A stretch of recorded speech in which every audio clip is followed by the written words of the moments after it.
इस संदेश का एकमात्र मकसद आपको परमेश्वर के करीब जाने में मदद करना है।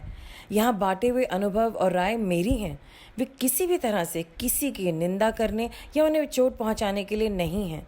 आशा है कि आप परमेश्वर के वचन में और बढ़ें और यीशु के साथ अपने जीवन की एक अच्छी नींव रखें। परमेश्वर आपको आशीष दें। Welcome to why prayers matter. आपका स्वागत है कि प्रार्थना से क्या फर्क पड़ता है इस प्रोग्राम में जो प्रार्थना के बारे में है। एक बिलीवर की जिंदगी में प्रार्थना बहुत महत्वपूर्ण है और हम लोग लगातार बाइबल में देख रहे हैं कि कैसे परमेश्वर अपने लोगों से बात करते हैं और लोग उनसे किस तरह से प्रार्थना करते हैं। We are continually learning from the Bible how God speaks to his people and how his people speak to him or pray to him because we want to learn effective prayer। क्योंकि हम सीखना चाहते हैं वो कौन सा तरीका जिससे कि हम परमेश्वर के दिल को छुएं, उनसे ढंग से बात कर पाएं और अपने लिए रिजल्ट पा पाएं।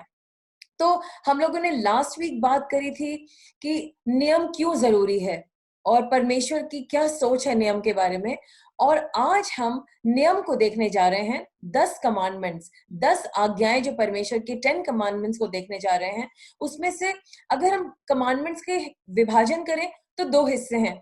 एक हिस्सा वो कि हमें गॉड के साथ कैसे डील करना है और दूसरा कि हमें दूसरे मनुष्यों के साथ कैसे चलना है।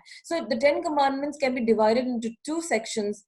One section talks about how to deal with our maker, our God, and the second is how to deal with our fellow brothers and sisters.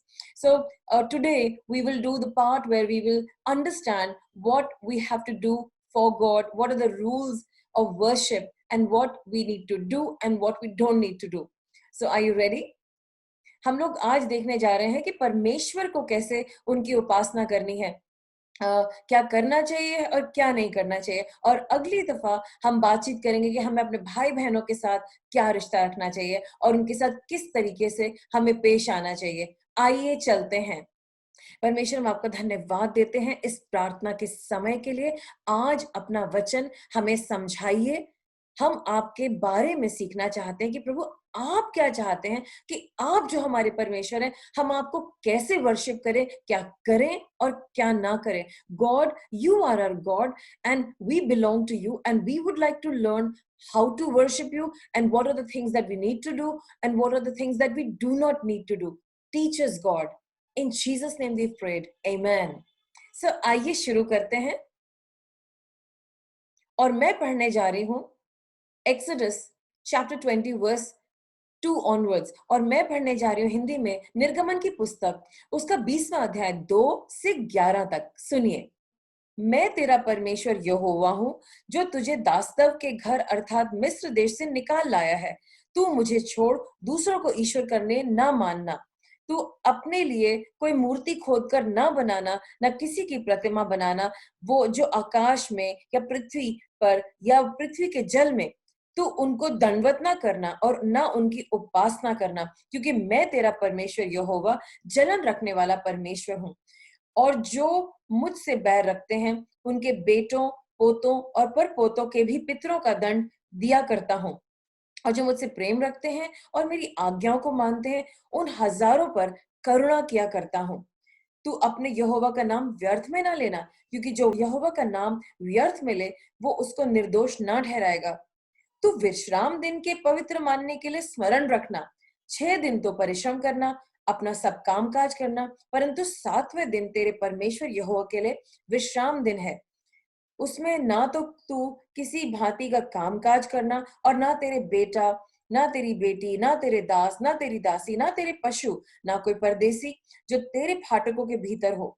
क्योंकि 6 दिन में यहोवा ने आकाश और पृथ्वी और समुद्र और जो कुछ उसमें है सबको बनाया और 7वें दिन विश्राम किया। इस प्रकार यहोवा ने विश्राम की आशीष दी और उसको पवित्र ठहराया। Praise God. और इंग्लिश में इन कमांडमेंट्स को हम इन 4 लाइंस में बोल सकते हैं। पहला है, you shall have no other god before me, you shall not make idols, you shall not take the name of the Lord your God in vain. Remember the Sabbath day and keep it holy. तो पहले हम देखते हैं निर्गमन 20 के 2 में परमेश्वर क्या कहना चाह रहे हैं। I am the Lord your God who brought you out of Egypt out of the land of slavery.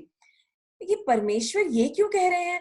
ये क्यों नहीं बताते हैं कि उन्होंने हमें बनाया है? वो ये भी तो कह सकते हैं, देखो मैं तुम्हारा बनाने वाला हूँ, इसलिए मेरी उपासना करो, इसलिए मेरी तरफ चलो। वो ऐसा नहीं कह रहे, वो ये याद दिला रहे हैं, देखो जब तुम बिल्कुल असहाय थे, बहुत परेशान थे, कोई तुम्हारा साथ देने वाला नहीं था, एक इम्पॉसिबल सिचुएशन थी और तुम रो रहे थे, कर रहे थे, तब मैं तुम्हारा छुड़ाने वाला था, तब मैं तुम्हारे पे दया दिखाने वाला था, तब मैं तुम्हारे पे काइंडनेस दिखाता था और मैंने तुम पे दया दिखाई, मैंने तुम्हारे को करुणा से अपनी तरफ खींचा और मैंने तुम्हारी रक्षा भी की और तुम्हारे को एक अजीब और गरीब ढंग से, एक चमत्कारी ढंग से मैं तुम्हें तुम्हारे बंधनों से निकाल कर ले आया अपने दिल के पास।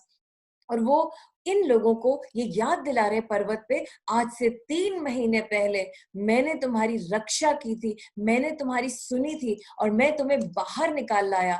उन्हें लगा कि ये लोग इस बात को हमेशा याद रखेंगे और वो उन्हें यही बता रहे, देखो मैं तुम्हारा पिता हूँ जिसने तुम्हारी रक्षा की। खुदा के लोगों, कितनी दफा आपके साथ अजीब अजीब चीजें होती हैं, आप याद रखते हैं ना कि परमेश्वर ने कैसे आपको उस मुसीबत से निकाला? यही तो बात याद रखने की है।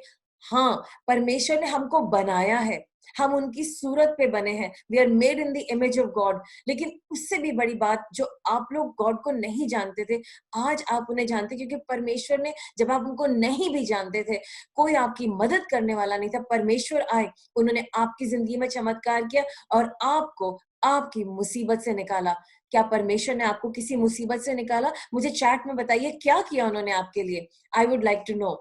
God bless you. और परमेश्वर डरा डरा करके लोगों को नहीं कह रहे हैं कि मेरे अनुसार चलो, वो उनको कह रहे हैं मैं तुमसे प्यार करता हूं, देखो कितना प्यार करता हूं, इसीलिए बचाया था।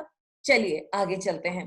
अब हम जाते हैं सबसे पहले आदेश में, जो परमेश्वर के आदेश था इजरायली लोगों के लिए, हमारे सबके लिए जो हम स्पिरिचुअली इजरायली हैं, हम अब्राहम की बाय फेथ संतान हैं, हम बिलीवर्स हैं। हमारे लिए ये आदेश था। हम देखते हैं वर्स 3, तू मुझे छोड़ दूसरों को ईश्वर करके ना मानना। इंग्लिश में लिखा है you shall not have any other gods before me. और इसके लिए जो हिब्रू वर्ड है, गॉड ने कहा बिफोर माय फेस। मैंने तुझे बचाया, मैं तेरा मुक्तिदाता हूं, मुझ में दम है और मैं सामर्थ रखता हूं तुझे सिर्फ छुटकारा दिलाने की नहीं, उसके बाद तुझे रिस्टोर करने की, सिर्फ तुझे शांति देने के लिए, तुझे तेरा अपना घर देने के लिए, तेरी फैमिली को जोड़ने के लिए, तेरी जिंदगी में शांति लाने के लिए, तेरी जिंदगी को बनाने के लिए, तेरे रोगों को हटाने के लिए। तो मेरे सामने किसी और गॉड को मत लाना। ये गॉड की रिक्वायरमेंट है जो हमें बचा रहे हैं। मैंने देखा है कई लोग जो बिल्कुल मरने की हालत में थे और लिटरली मर गए थे, जब वो दोबारा से जिंदा हुए, उन्होंने कहा कि हमें और किसी के पीछे नहीं जाना है, हम यीशु मसीह के पीछे चलेंगे।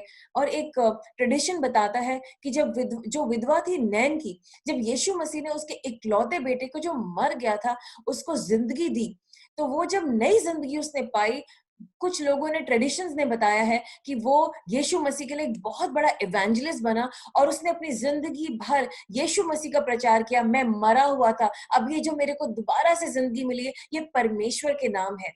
और इतनी तो हम ग्रैटिट्यूड हम परमेश्वर के साथ कर सकते हैं कि जिसने हमें नया जीवन दे दिया। ये इजरायली लोग शायद खत्म हो जाते, क्योंकि मिस्र देश, इजिप्ट लोग बहुत बुरा बिहेवियर कर रहे थे इनके साथ और इनके बचने की कोई संभावना नहीं थी। लेकिन परमेश्वर ने इनको अपने द्वारा, अपने में एक नई जिंदगी दी और ये जिंदगी परमेश्वर की थी, परमेश्वर ने दी थी। तो इसीलिए परमेश्वर ने उन्हें हिदायत दी, तुम मेरे लोग हो, तुमको छुटकारा मैंने दिया है, तुम मेरे बन गए हो, मैंने तुम्हें पूरी मेहनत से, अपने सारे चमत्कारों से बचाया है, तुम मेरी संतान हो, तो तुम इधर उधर क्यों जाओगे? जब लेडीज की शादी होती है, वो अपना सब कुछ करके अपने पति के पास आते हैं, क्या वो ऐसा करेंगे कि वो अब किसी और से प्यार करेंगी? जब वो अपने पति की हो गई और उन्होंने अपनी जिंदगी, अपना हाथ जो उनके पिता ने कन्यादान किया या चर्च में उनका हाथ दिया गया उनके हस्बैंड के हाथों में, अब वो किसी और के तो हाथ में नहीं देंगी ना, क्योंकि वो चीज, वो हाथ उनका उनके पति के हाथों में है। इसी तरीके से परमेश्वर एक पति के समान है, बट इन अ होली वे। और हम उनकी संतान हैं, हम उनकी पत्नी के समान हैं, हम उनके बेटे बेटियां हैं जिनको उन्होंने बचाया है। इसीलिए परमेश्वर कहते हैं मेरे you shall have no other gods before me because I belong. और इसीलिए वो jealous feel करते हैं.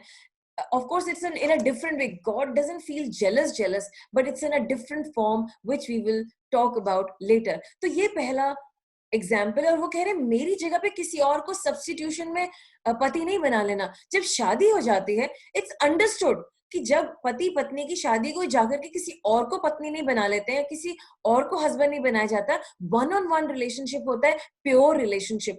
इसी तरीके से परमेश्वर का रिलेशनशिप हमसे है.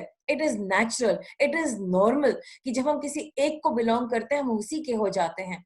सो we don't bring another person in the equation. और यही परमेश्वर अपने लिए बता रहे हैं. एक कहावत है, the sin against this commandment which we are most in danger of giving glory to other creatures. एक पाप हो जाता है हम लोगों से कि हम कभी कभी गॉड की जगह दूसरी चीजों को ले आते हैं, जो भी चीज परमेश्वर के सामने ले आते हैं. आज मैं एक छोटी सी वीडियो क्लिप देख रही थी, उसमें एक लड़के ने अपने फोन को अपनी बाइबल पे रखा हुआ था, और जब वो सुबह उठता है, सबसे पहले वो अपना फोन उठाता है, बाइबल को एक तरफ छोड़ देता है, और ये वो रोज करता है. और एक दिन वो बाइबल को हटा ही देता है. गॉड को वो टाइम नहीं दिया, और उसके लिए सब कुछ और इम्पोर्टेंट बन गया. जब हम अपने घमंड को ज्यादा पावर देते हैं, तो हम घमंडी हो जाते हैं और हम अपने आप को ज्यादा ऊपर रख रहे हैं. जब हम धन दौलत को ज्यादा इंपॉर्टेंस देते हैं, हम लालची बन जाते हैं. जब हम खाने पीने को और दुनिया के ऐशो आराम को ज्यादा इंपॉर्टेंस देते हैं, तो हम कार्नैलिटी में फंस जाते हैं, और वो हमारा भगवान बन जाता है, वो हमारा गॉड बन जाता है. गॉड हमसे डेडिकेशन चाहते हैं. कुछ लोग अपने बच्चों को अपना गॉड बना लेते हैं, कुछ लोग अपनी वाइफ को या हस्बैंड को अपना गॉड बना लेते हैं, और कहते हैं नहीं, अभी मुझे ऐसा करना है, मैं और कहीं नहीं जा सकता. कुछ लोग अपनी नौकरी को, अपने बिजनेस को, अपने चीजों को जो गॉड उनको गिफ्ट देते हैं, उनको अपना गॉड बना लेते हैं. गिवर को भूल जाते हैं, जिसने दिया है गिफ्ट उसको भूल जाते हैं, लेकिन उसकी चीज को याद रखते हैं, और उसको अपना भगवान बना लेते हैं, और उसको कहते हैं ओ बड़ा संभालना है इसे. क्या हमारे साथ ऐसा है? परमेश्वर कहते हैं मेरे सामने कोई मुझसे ज्यादा इंपॉर्टेंस ना पाए, हम दोनों के रिलेशनशिप के बीच में कोई ना आ जाए, क्योंकि तू मेरी संतान है, मैंने तुझे बचाया है, मैंने तुझे छुड़ाया है, मैं तेरे लिए नंबर 1 हूं, जैसे कि तू मेरे लिए नंबर 1 है. गॉड हमें नंबर 1 रखते हैं, तो हमसे भी वो यही एक्सपेक्टेशन रखते हैं. जब हस्बैंड वाइफ का रिलेशनशिप होता है, हस्बैंड कहते हैं तुम मेरे लिए नंबर 1 हो, तुम मेरे लिए सब कुछ हो, और वाइफ कहती है आप भी मेरे लिए सब कुछ हो, और हम दोनों के बीच में कोई नहीं आएगा. ऑफ कोर्स उन दोनों के ऊपर परमेश्वर है, लेकिन एज अ पार्टनर और कोई बीच में नहीं आ सकता. वैसा ही रिलेशनशिप गॉड हमसे एक्सपेक्ट करते हैं, और इसीलिए उन्होंने कहा तुम मेरे सामने किसी और को ना लाना. आज मैं अभी मैसेज पढ़ रही थी, एक लेडी ने मुझे लिखा कि मेरे हस्बैंड मुझे डाइवोर्स दे रहे हैं और दूसरी औरत को ले आए और मैं बर्बाद हो जाऊंगी. वो इतना ज्यादा रो रही थी, क्योंकि ये बात है ही ऐसी. It is not acceptable. और अगर हम इंसान होकर के दर्द समझ सकते हैं, इतना ज्यादा दर्द में आ जाते हैं, तो गॉड को, जिन्होंने हमें अपने हाथों से बनाया है और अपने हाथों से बचाया है, उनको कितना दुख होता होगा. इसीलिए ये पहला नियम ऐसे बोला गया है, और इसका यही मतलब है. आइए हम लोग आगे चलें. और जो दूसरा आदेश है, वो वचन 4 में पाया जाता है, और वहां ऐसे लिखा है, तू अपने लिए कोई मूर्ति खोद कर ना बनाना, न किसी की प्रतिमा बनाना जो आकाश में या पृथ्वी या जल में है. तू उसको दंडवत ना करना और ना उसकी उपासना करना, क्योंकि मैं तेरा परमेश्वर यहोवा जलन रखने वाला परमेश्वर हूँ. और जो मुझसे बैर रखते हैं, उनके बेटे पोतों पर पोतों की को भी पितरों का दंड दिया जाता है. मैं इसको आपको थोड़ी देर में और समझाती हूँ आगे, पर अभी हम स्टेप बाय स्टेप चलते हैं. परमेश्वर हैं. आप जब हमारे चर्च आएंगे, आप उनकी उपस्थिति को भारी ढंग से समझ पाएंगे, महसूस कर पाएंगे. परमेश्वर की उपस्थिति हमारे चर्च में है. परमेश्वर खुद आकर के मनुष्य को प्यार करते हैं, हग करते हैं, क्योंकि वो हमसे प्यार करना चाहते हैं जब हम उनकी वर्शिप करते हैं. और परमेश्वर की प्रेजेंस हमने महसूस करी, लेकिन हम उन्हें देख नहीं पाते. और ये जो अनदेखे परमेश्वर है, वो कहते कि मुझे दिखाना नहीं है किसी को. मैं नहीं चाहता कि जब आप मेरा रूप नहीं जानते, आप मेरा शक्ल नहीं जानते, कि आप किसी भी चीज को, लकड़ी को लेकर के या किसी पत्थर को लेकर के कार्व करके, उसको गढ़ करके, खोद करके एक इमेज बनाओ और कहो कि ये मेरा परमेश्वर है. मैं नहीं चाहता. परमेश्वर जिसने हमें बनाया है, अगर वो कह रहे हैं कि मैं किसी इमेज से वर्शिप नहीं होना चाहता, किसी तस्वीर से वर्शिप नहीं होना चाहता, तो नहीं होना चाहता। ये उनकी एक डिमांड है, ये उनका तरीका है और शायद हम लोग कई दफा उस बात को समझ नहीं पाते। कुछ लोग कहेंगे व्हाई? तो हमें ये समझना है, यहाँ पे समझना ये, हम परमेश्वर पे भरोसा करते हैं, हम उनकी हर बात पे भरोसा करते हैं, तो इस बात पे भी भरोसा करें कि परमेश्वर नहीं चाहते कि हमने जिसको नहीं देखा हम उसकी मूर्ति बनाएं या हम उसकी तस्वीर बनाने की कोशिश करें और अपने घर में लगाएं और हम उसकी पूजा करने की या उसके सामने सर झुकाएं। क्योंकि परमेश्वर कहता है मैं अदृश्य हूं, मैंने अपने आप को तुम पर अभी प्रकट नहीं किया है और तुम मुझ पे ऐसे ही विश्वास करो। और ये बाइबल में ये भी लिखा है कि धन्य है वो लोग जिन्होंने परमेश्वर को देखा नहीं और तब भी उस पर विश्वास करते हैं। उनके धर्म को, उनके विश्वास को बहुत ऊंचा माना गया है। तो हाँ, शुरू में अजीब सा लगेगा कि अरे, कई दफा लोग हमारे चर्च में आते हैं, वहां पर कोई मूर्ति नहीं है, वहां पे जीसस की कोई क्रॉस नहीं है, वहां पे कोई साइन नहीं है, वहां पे गॉड की कोई तस्वीर नहीं है, तो लोग सोचते हैं कि गॉड कहाँ पर है। लेकिन जब वो अपनी आंखें बंद करते हैं प्रार्थना में, वो परमेश्वर को महसूस कर पाते हैं।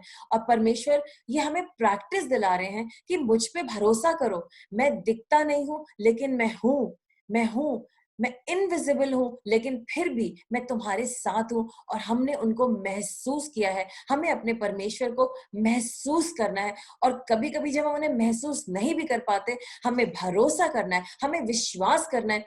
और बगैर देखे जब हम अपने परमेश्वर पे विश्वास करते हैं, वो विश्वास इतना स्ट्रांग है, वो इतना स्ट्रांग विश्वास है कि हमारी प्रार्थनाओं का हमें जवाब मिलता है। तभी पूरी दुनिया क्रिश्चियन से कहती है आप प्रार्थना करो, क्योंकि हमारा विश्वास स्ट्रांग है, क्योंकि हमने परमेश्वर को देखा नहीं है लेकिन हमें पता है कि वो है।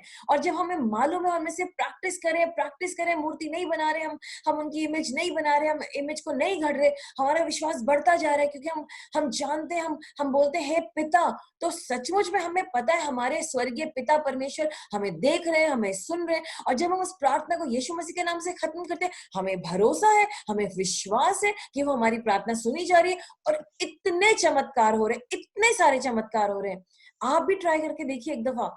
आप गॉड की कोई तस्वीर मत ढूंढिए इंटरनेट पे, आप कोई घर में लेकर के कोई उसको काढ़िए और बनाइए मत। परमेश्वर ने कहा जिस लकड़ी को तुम खाना बनाने के लिए जलाते हो, उस लकड़ी को काढ़ करके कह रहे हो मैं तुम्हारा गॉड हूं, ऐसे कैसे हो सकता है? वो लकड़ी भी तो मैंने बनाई है। गॉड ये कह रहे हैं कि देखो, आसमान मैंने बनाया, जमीन मैंने बनाई, उस पे चलने वाले क्रीचर्स को मैंने बनाया। तो किसी क्रीचर को, जानवर को तुम गॉड का रिप्रेजेंटेशन कैसे दे सकते हो? वो तो मैंने बनाया है। तुम किसी सूरज को या इन सब चीजों को गॉड कैसे बना सकते हो? हाँ, हमें रिस्पेक्ट करनी। गॉड ने ये जो भी चीजें क्रिएट करी, क्योंकि हम जब जेनेसिस में देखते, उत्पत्ति में देखते, ये सब चीजें गॉड ने क्रिएट करी हैं। और ऑफ कोर्स हमें इनको यूज करना है, हमें इन्हें इनकी रिस्पेक्ट करनी है। गॉड ने आदम को कहा मैंने जो बाग बनाया इसकी केयर कर, हमें उसकी केयर करनी है। हमें अपने हर पानी की भी केयर करनी की पानी वेस्ट ना हो। इट्स अ रिसोर्स जो कि लिमिटेड है, कुछ कई चीजें लिमिटेड है हमारी पृथ्वी पर। तो हमें सब चीजों की रिस्पेक्ट करनी है, लेकिन उनको वर्शिप नहीं करना है, क्योंकि वर्शिप तो वो अनदेखे परमेश्वर को करना है जो दिखते नहीं है, ताकि हमारा विश्वास बढ़ता जाए। आप समझ रहे हैं ना? तो एक दफा ये ट्राई करके देखिए। आप एक दफा गॉड से कहिए गॉड बात तो सही है, सूरज चांद सब कुछ आपने बनाए, बाइबल बताती है, तो मैं एक दफा आपको जो मुझे दिख नहीं रहे आपको ट्राई करके देखता हूँ। और फिर आप देखेंगे कि आपकी प्रार्थना परमेश्वर सुनेंगे, जो आपके काम रुक गए हैं ना वो बनने शुरू हो जाएंगे। और परमेश्वर आपकी सुनने के लिए तैयार हैं। आप भी ट्राई कीजिए। आगे देखते हैं, वहां लिखा है तू अपने लिए कोई मूर्ति खोद कर ना बनाना, ना कोई प्रतिमा बनाना जो आकाश में या पृथ्वी पर या जल में है। तू उनको दंडवत ना करना और ना उनकी उपासना करना। देखिए, हम लोग हर एनर्जी की रिस्पेक्ट करते हैं। आप बैंगलोर जाएंगे, वहां पर अगर घर के लिए नया परमिट चाहिए आपको, तो आपको सोलर पैनल लगाने पड़ेंगे और धूप से, सोलर एनर्जी से आपके घर के सारे इलेक्ट्रिसिटी और पानी गर्म हो सकता है। What a wonderful gift we have.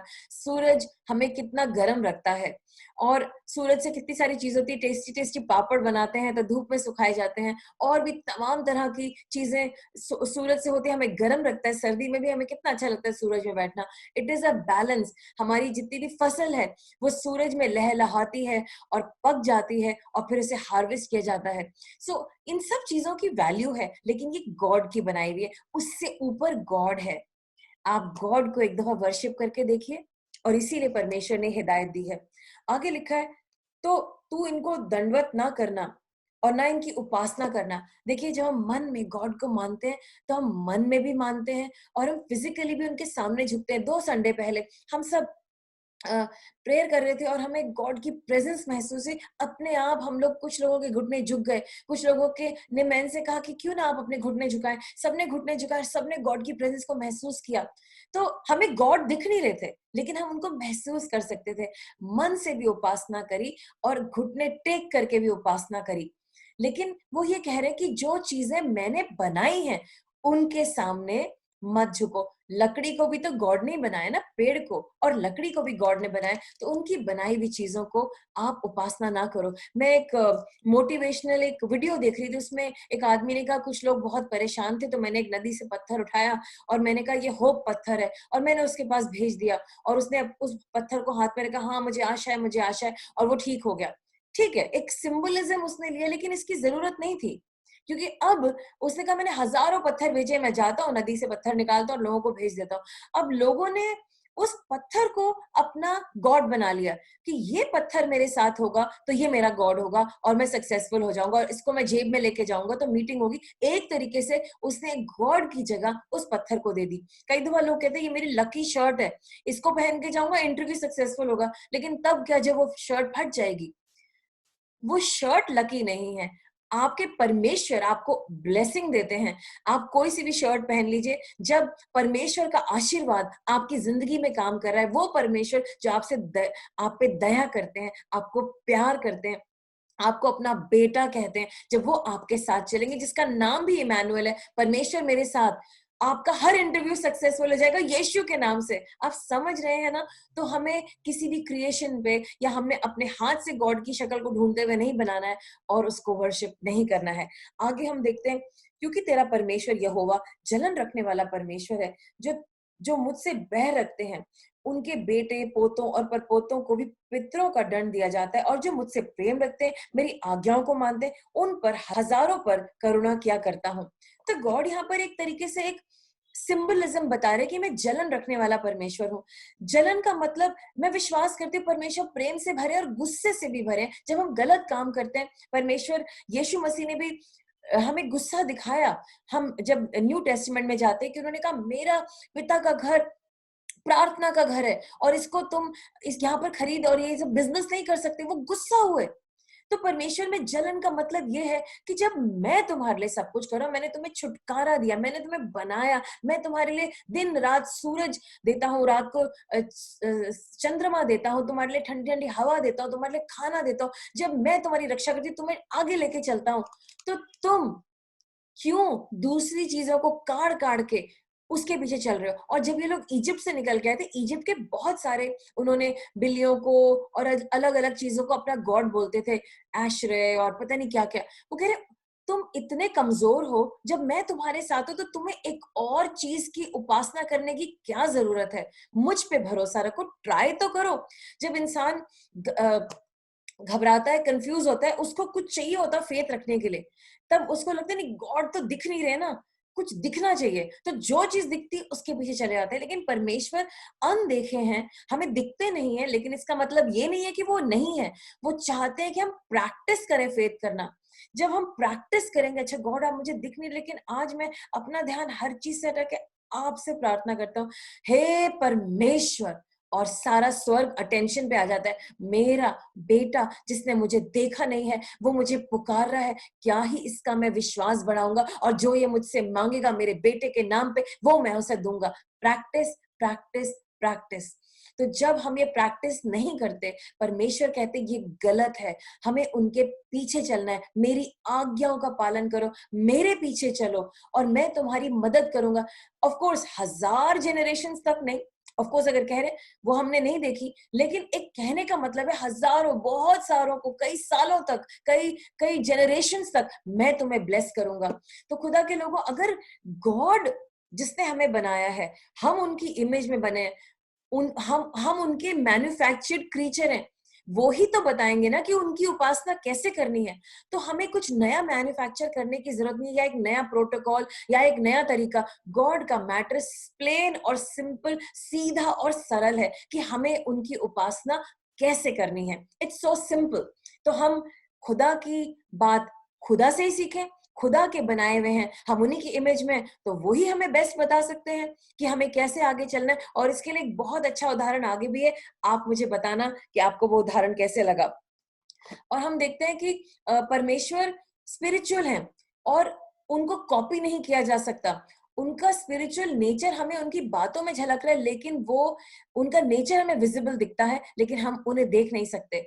लेकिन जब तक यीशु मसीह नहीं आए, हमें पता नहीं था कि गॉड कैसे दिखते हैं। लेकिन जब यीशु मसीह, उन्होंने कहा, जिसने मुझे देखा उसने मेरे पिता को देखा। लेकिन आपके और मेरे पास तो कोई यीशु की तस्वीर नहीं है। हाँ, कई जगहों पे यीशु मसीह की तस्वीर फ्लोट करती है, लेकिन हमारे घरों में उसके सामने कोई झुकता नहीं है। मेरे भी घर पे अगर आप एंटर करेंगे, एक दीवार पर जहाँ पे पूरे परिवार की तस्वीरें लगी है, उसके बीच में यीशु मसीह की एक पिक्चर लगी है, लेकिन आज तक मैंने उसके सामने अपना माथा नहीं झुकाया या कहा, हे यीशु मसीह मेरी प्रार्थना सुन। नेवर।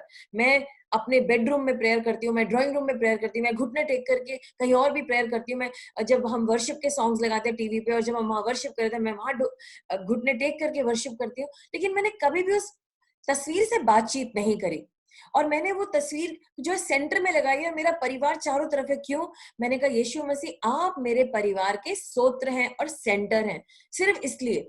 और वो भी मैं हटा सकती हूँ। उस तस्वीर को मैंने कभी वर्शिप नहीं किया। तो परमेश्वर ने हेवन बनाया, अर्थ बनाया, वाटर बनाया। आज आप समझ रहे हैं कि हमें इनकी उपासना और इनके अंदर जो चीज है उसकी उपासना नहीं करनी है। आपको याद रखना है, परमेश्वर या आप उनका तस्वीर बनाएंगे, नहीं चाहिए प्रभु का तस्वीर। परमेश्वर या आपको खोद करके कुछ बनाना, नहीं चाहिए प्रभु को खुदा हुआ बनाना। मैं आपको एक छोटी सी कहानी सुनाऊं, मुझे बहुत अच्छी लगती है ये कहानी।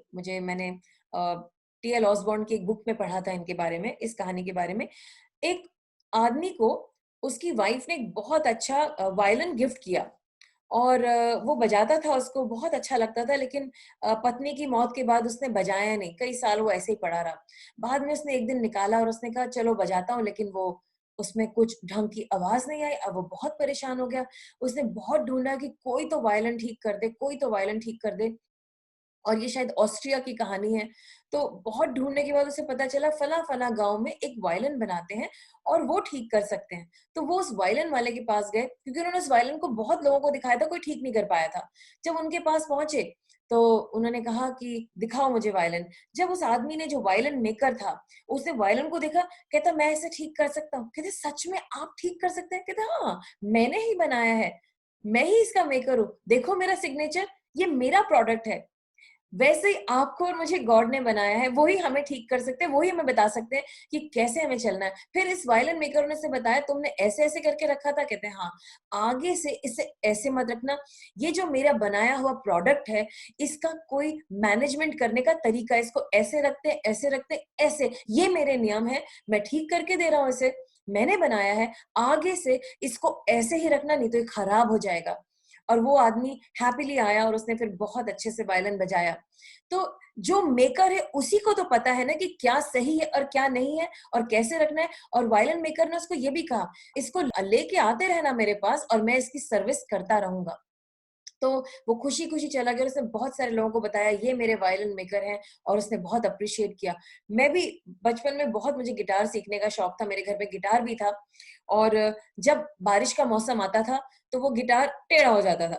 तो मुझे फिर सिखाया लोगों ने, गिटार को बारिश के समय पे संभालना पड़ता है, ये इसके इंस्ट्रक्शंस होते हैं, तार ढीली करनी पड़ती है, डब्बे में रखना पड़ता है, अखबार डालना पड़ता है, नहीं तो वो मॉइस्चर लेकर के टाइट हो जाता है, वार्प हो जाता है। तो जो मेकर है वही तो बताएगा ना कि कैसे इस प्रोडक्ट को यूज करना है, उसको कहाँ पे ले जाना है, कहाँ पे नहीं ले जाना है। तो क्योंकि हम गॉड के बच्चे, गॉड ने हमें बनाया, उनकी क्रिएशन है, वो कह रहे हैं ये मत करो, सो सिंपल, और ये करो। तो हमें इतना ज्यादा परेशान नहीं होना चाहिए। I hope you got my point.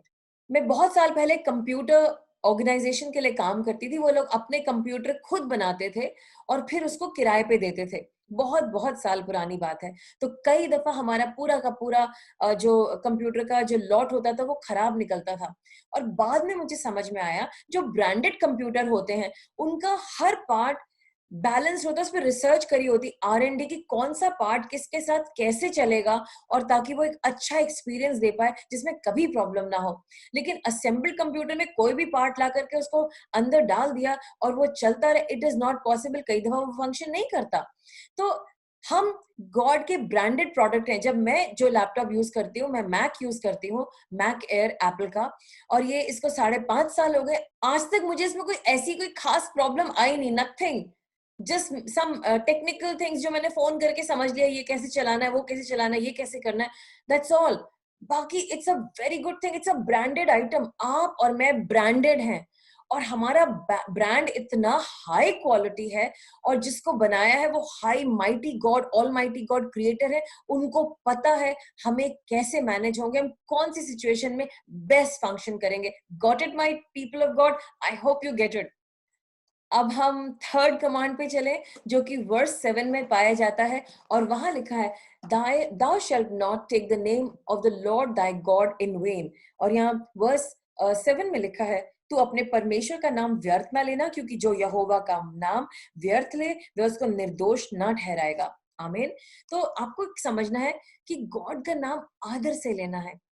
जब वो अपनी इमेज नहीं बनाना चाहते हैं तो उनका नाम भी बार बार नहीं ले। कुछ लोग अपने आप को बहुत होली दिखाने के लिए बार बार गॉड का नाम लेते, गॉड गॉड गॉड गॉड, नहीं लेना है। कुछ लोग झूठी शपथ खाने के लिए उनका नाम लेते हैं और झूठ झूठ बोल देते हैं, अरे मैं परमेश्वर के नाम पे सच कह रहा हूँ, ये बात सच है और ये बात सच है। ऐसा हमें नहीं करना है, परमेश्वर को नहीं पसंद। हमारी बाइबल कहती है, let your yes be yes and no be no. तेरी हाँ हाँ हो और तेरी ना ना हो। तुझे नाम, खुदा का नाम अननेसेसरी लेने की जरूरत नहीं है। कुछ लोग ऐसे ले लेते हैं अपने पर्पस के लिए, कुछ लोग मैजिक में ले लेते हैं, कुछ लोग फ्यूचर बताने में ले लेते हैं, कोई जरूरत नहीं है। आदर रखना है। अब हम चौथा कमांड देखें, जो कि परमेश्वर के ही बारे में। तू विश्राम दिन को पवित्र मानने के लिए स्मरण रखना। परमेश्वर चाहते हैं कि हम सबत के दिन को होली रखें। अगर हम उत्पत्ति 2 के 3 में देखते हैं कि परमेश्वर ने भी जब पूरी दुनिया को बनाया था, उन्होंने सबत के दिन को होली माना था और उस दिन रेस्ट किया था। और आपको पता है, हमने निर्गमन में ही उसके 16वें चैप्टर में देखा कि जब परमेश्वर मन्ना स्वर्ग से भेजते थे खाने के लिए, वो 7वें दिन नहीं गिरती थी, उसे एक दिन पहले बटोरना पड़ता था। तो गॉड के मन में था कि 7वें दिन रेस्ट करना है, और ये दिन परमेश्वर ने कहा मुझको कॉन्सिक्रेट करो, मेरे लिए रखो।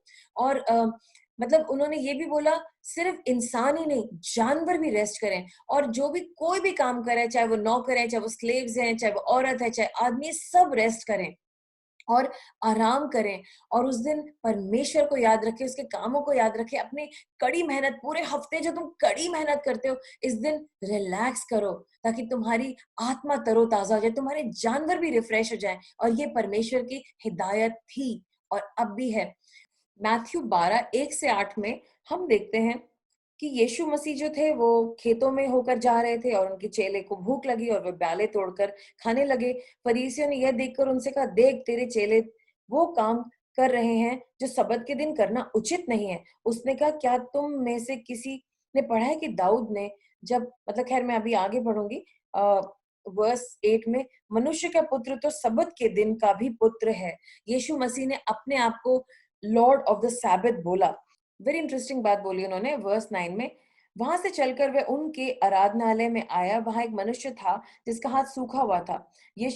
उन्होंने यीशु पर दोष लगाने के लिए उससे क्या सबत के दिन चंगा करना उचित है? उसने कहा, तुम में से कौन सा है जो एक भी भेड़ हो, वो सबत के दिन गड्ढे में गिर जाए तो उसे पकड़ कर ना लाए? भला मनुष्य क्या मूल भेड़ से बढ़कर है? इसलिए सबत के दिन भलाई करना उचित है। तब उसने उस मनुष्य के हाथ ऐसे कहा, अपना हाथ बढ़ा। उसने हाथ बढ़ाया, फिर दूसरे हाथ की तरफ अच्छा हो गया। तो यीशु मसीह लॉर्ड ऑफ द सैबथ हैं, और सबत के दिन ही वो फिर से जी उठे। और अब वो चाहते हैं कि हम लोग उनका ये जो संडे वाला दिन है, जो सबत का दिन है, जैसे हमारे इंडिया में या वेस्टर्न वर्ल्ड में संडे को सबत माना जाता है क्योंकि वही दिन हमें छुट्टी मिलती है। यीशु मसीह चाहते हैं कि हम लोग चर्च जाएं, वचन सुने, गॉड के बारे में सुने, रिलैक्स करें, कोई बिजनेस मीटिंग या ऑफिस का काम ना रखें, और रिलैक्स करें और उनकी बातें करें। और अगर कोई अच्छे काम है, किसी की मदद करनी है, वो करें, कोई बीमार है उसकी मदद करें। ये परमेश्वर चाहते हैं, ये उनकी इच्छा है, और यही उन्होंने हमें अपने वचन में सिखाया है। और बहुत जल्द परमेश्वर जब हमें लेने आएंगे यीशु मसीह, तब हम हमेशा के लिए इटर्नल अनंत काल के सबद के अंदर एंटर करेंगे। तो परमेश्वर के लोगों, ये कुछ हिदायतें हैं, ये कमांड्स है गॉड के, जो वो चाहते हैं कि हम लोग फॉलो करें। और यही कमांड्स परमेश्वर यीशु मसीह ने हमें शॉर्ट फॉर्म में नए नियम में सिखाए, दो बातों में, कि अपने परमेश्वर से पूरे तन से, पूरे मन से, अपने दिमाग से प्यार करना, और अपने पड़ोसी से अपने जैसे प्यार करना। और हम ये सीख रहे हैं कि गॉड को वर्शिप कैसी पसंद है, वो गॉड जिन्होंने हमें बनाया है, वो गॉड जिनको हमने देखा नहीं है और हम उनकी कोई इमेज जानते नहीं है। तो आई होप आपको आज का मैसेज समझ में आया, ये आसान लगा और आपको कंफ्यूजन नहीं होगा। परमेश्वर के लोगों, अपना विश्वास बढ़ाइए। गॉड दिखते नहीं हैं, लेकिन वो आपकी प्रार्थना जरूर सुनेंगे जब आप कहेंगे, हे पिता परमेश्वर, मेरी प्रार्थना सुनो, अपने वचन के अनुसार प्रार्थना शुरू सुनो, यीशु के नाम से, आमीन। और यही है प्रार्थना से क्या फर्क पड़ता है। जब हम परमेश्वर जो अनदेखे हैं, हम उनके साथ, हम उनको कुछ बोलेंगे, हमारा विश्वास बढ़ेगा और हमारी हर प्रार्थना का उत्तर हमें मिल जाएगा। आमीन। आइए हम लोग अपने भाई बहनों के लिए प्रार्थना करें जो परेशान हैं। परमेश्वर, हम अपने भाई बहनों के लिए प्रार्थना करते हैं जो परेशान हैं, उनके दिल को आप सुकून दीजिए। प्रभु, उनकी प्रॉब्लम से उनको बाहर निकालिए। प्रभु, आप हमें दिखते नहीं, लेकिन हमें भरोसा है आप हम सब की प्रार्थनाओं को सुन रहे हैं और हमारी मदद कर रहे हैं, यीशु के नाम से, आमीन। प्रभु, जितने लोग यहाँ पर हैं, और प्रभु आपको मालूम है उनकी लाइफ में क्या क्या चल रहा है और उनकी सब यूनिक प्रॉब्लम्स आप जानते हैं। परमेश्वर, अपने लोगों को एक रेवलेशन दीजिए कि आप हैं, आप दिखते नहीं हैं, लेकिन आप हैं, आपकी प्रेजेंस है। और प्रभु, इस वक्त आपकी प्रेजेंस उनको छू जाए प्रभु, कि आप दिखते नहीं है लेकिन वो आपके विश्वास कर पाए, क्योंकि बाइबल कहती है, आपने यीशु मसीह, धन्य है जो हम मुझे बगैर देखे मुझ पे विश्वास करते हैं। प्रभु, धन्य है ये लोग जो आपको बगैर देखे आप पे विश्वास करते हैं। I bless them in Jesus name, यीशु मसीह के नाम से मांगते हैं, आमीन। खुदा के लोगों, धन्यवाद। आपका मैं संडे को चर्च में इंतजार करूंगी। हम लोग बात करेंगे कि यीशु मसीह बहुत जल्द आने वाले हैं, हम उसकी तैयारी करें। आप तैयार हैं क्या? नहीं है ना? संडे को मिलते हैं 21 को होटल मोहन में, अशोक विहार में। आइए एक वर्शिप का गाना सुने और फिर हम इस प्रोग्राम को खत्म करें।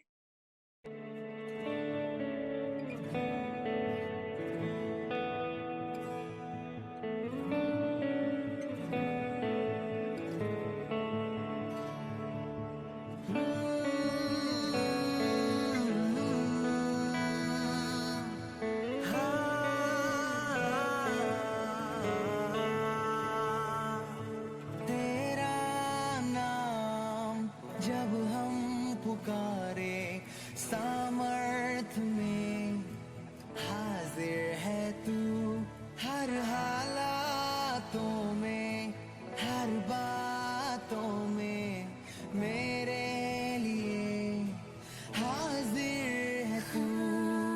तेरा नाम जब हम पुकारे, सामर्थ में हाजिर है तू, हर हालातों में, हर बातों में मेरे लिए हाँ हाजिर है तू,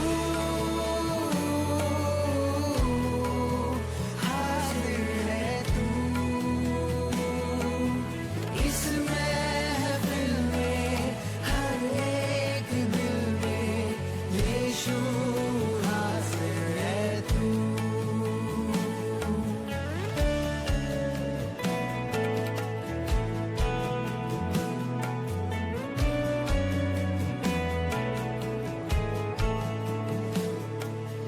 दिखता नहीं पर तू हर जगह है, ज़मीं से फलक तक हाजिर है तू। तू कल भी था, तू आज भी है, सदा से सदा तक हाजिर है तू। दिखता नहीं पर तू हर जगह है, ज़मीं से फलक तक हाजिर है तू। तू कल भी था,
मैं विश्वास करती हूँ आपने कुछ सीखा, आपने समझा कि परमेश्वर ने जो अपने लिए नियम बनाए हैं वो क्या हैं और उन्हें कैसे फॉलो करना है।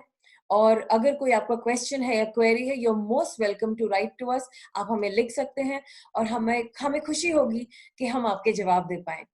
और इसी के साथ आपकी आज्ञा लेते हैं। प्रेज़ द लॉर्ड और जय हिंद।